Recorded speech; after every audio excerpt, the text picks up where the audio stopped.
आप तो दिल्ली में ही रहे, आपने तो आपने मुझे बाहर कह रहे थे, मैंने इनसे पूछा भी आप मनीष सिसोदिया को जब उतारा इनके सामने, जब पार्टी ने मनीष सिसोदिया का टिकट पहले आ गया, जब इनको पार्टी ने टिकट दिया तो आपने कहा नहीं मुझे क्यों फंसा रहे हो, खुद ही कह रहे हैं बीजेपी के 48 साल से यहाँ जीत नहीं हुई, डिप्टी चीफ मिनिस्टर रहा आदमी, नहीं मतलब बीजेपी जीती नहीं उस सीट पर। मैंने इनसे पूछा कि आपने अपनी सीट बदलवाने को नहीं बोला पार्टी को कि मेरी सीट बदल दो, तो उन्होंने कहा नहीं मैंने नहीं कहा, मुझे जहाँ मेरा घर है मैं वहीं से लड़ूंगा। ठीक, लेकिन कांग्रेस की ऐसी हालत कैसे हो गई? ये इसलिए हो गई, इसका जिम्मेवार तो राहुल गांधी है ना, ओनली एंड ओनली। और क्या, क्योंकि वो वर्करों को इकट्ठा ही नहीं कर पा रहा, कार्यकर्ता को। अब एमपी के इलेक्शन में समझौता कर लिया, 3 सीटें 4 पे 3 पे, और फिर एमएलए के इलेक्शन में अलग अलग लड़ रहा है।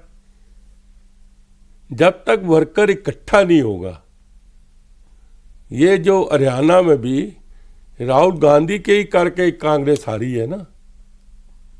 राहुल गांधी की करके क्यों हारी? आप याद कीजिए, हरियाणा के चुनाव के बाद कैप्टन यादव आए थे, कांग्रेस के नेता, ओबीसी मोर्चा, ठीक वही बात बोल रहे थे जो मारवा साहब बोल रहे हैं, इन लोगों से नहीं मिलते, कार्यकर्ताओं से मुलाकात मिलते नहीं और सम्मान नहीं है नेताओं का। अब वो किस्सा सुना रहे हैं कि इंदिरा गांधी हमको बुला के मिलती थी, राजीव गांधी बुला के मिलते थे, उन्होंने, लेकिन राहुल गांधी के पास समय नहीं मेरे लिए। जब मैंने अभी कहा ना, नरेंद्र मोदी जी प्रधानमंत्री एक कार्यकर्ता से 20 मिनट तक बातें करते रहे ऐसे बैठ के। अच्छा, अध्यक्ष तो खड़गे जी हैं ना, केसी वेणुगोपाल जी बड़ी पावरफुल है ना, पार्टी वो चलाते हैं, लोग कहते हैं उनको, उन पे क्यों नहीं कोई दोष? पहली बात तो सुन लो, कांग्रेस में वो रानी है, ये युवा राजा है, सुन लो मेरी बात। यहाँ पर बाकी जो है ना, अब मैं नाम यूज नहीं कर रहा वो वर्ड, बाकी चपरासी है। हमने देखा है, 10 जनपद पे खड़े होके देखा है। हम तो उस टाइम भी नहीं परवाह करते थे। हमने ही सोनिया गांधी जी को कहा है कि आपका चुनाव क्यों हारा गया, क्योंकि आप जामा मस्जिद गए थे। कहते हैं नहीं गया। मैंने कहा टीवी में तस्वीरें कैसे आ रही हैं? हमने कहा था उसको,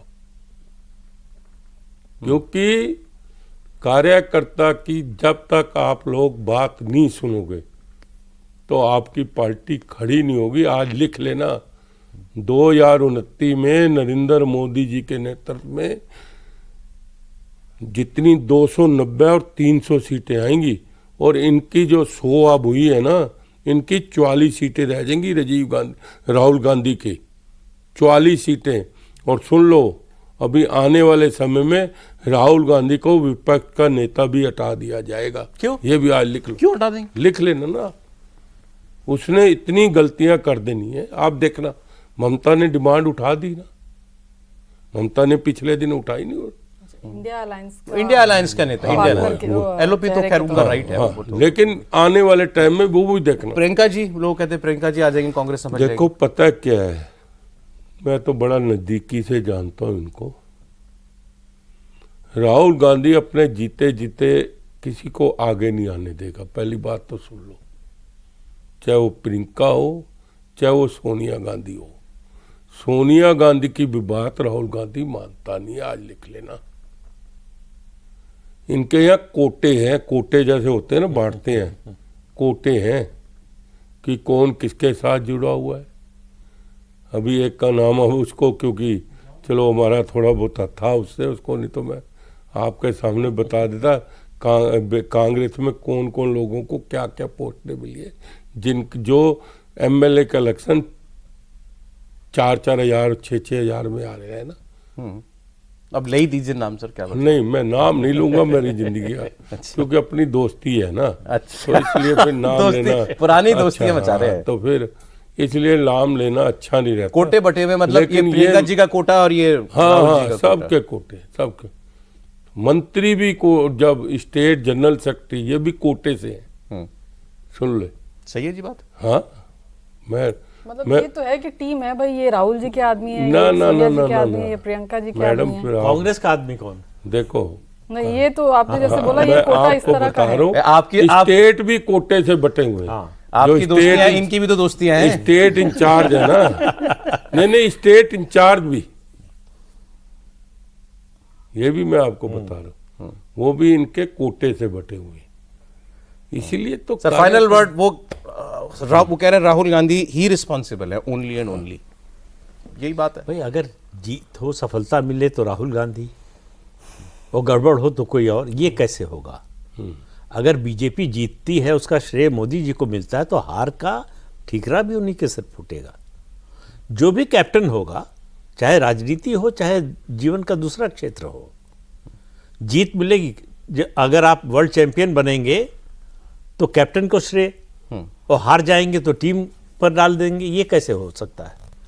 तो राहुल गांधी को सबसे पहले तो रिस्पॉन्सिबिलिटी लेना सीखना पड़ेगा कि जिम्मेदारी और जवाबदेही, जब तक ये दो शब्द उनकी डिक्शनरी में नहीं आएंगे तब तक उनकी राजनीति पटरी पर नहीं आने वाली।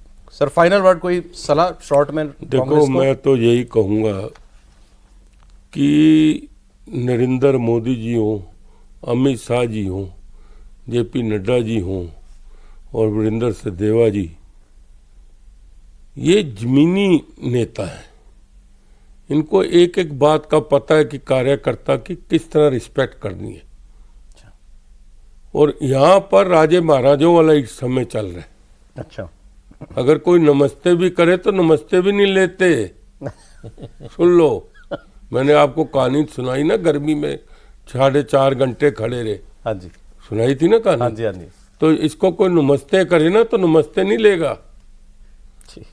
इतनी ही हालत इनकी खराब है। पहले तो एक रिस्पेक्ट होती, हम प्राइम मिनिस्टर हो गए, हमारे को कोई इतना चेक नहीं किया। इनके यहाँ तो कार्यकर्ता की पहले ही जान निकाल देते हैं, चेकिंग ही कितनी इतनी करा देते हैं कि कार्यकर्ता कहता है यार कहाँ आके फंस गए। बारवा साहब के पास बहुत कहानियां हैं, कुछ हमने प्रोग्राम से पहले सुनी थी, कुछ प्रोग्राम के बाद, क्योंकि प्रोग्राम में इतना ही टाइम था। बारवा साहब बहुत शुक्रिया हमारे स्टूडियो आने के लिए, आपका कॉफी पर कुरुक्षेत्र आने के लिए मिलकर बड़ा खुश हुआ। मुझे बड़ा अच्छा लगा। आप भी कुछ फिर आइएगा दोबारा, कुछ जरूर आएंगे। और काम बहुत करना पड़ेगा आप लोगों को, अब दिल्ली के अंदर बोला आप लोगों ने। देखो पता है क्या है जी, जितने भी हमारे एमएलए जीते हैं वो जमीनी कार्यकर्ता है और लोगों के इतने काम करेंगे कि अगली बार भी 2/3 मेजोरिटी आएगी। वो देखेंगे, लेकिन काम तो कीजिएगा।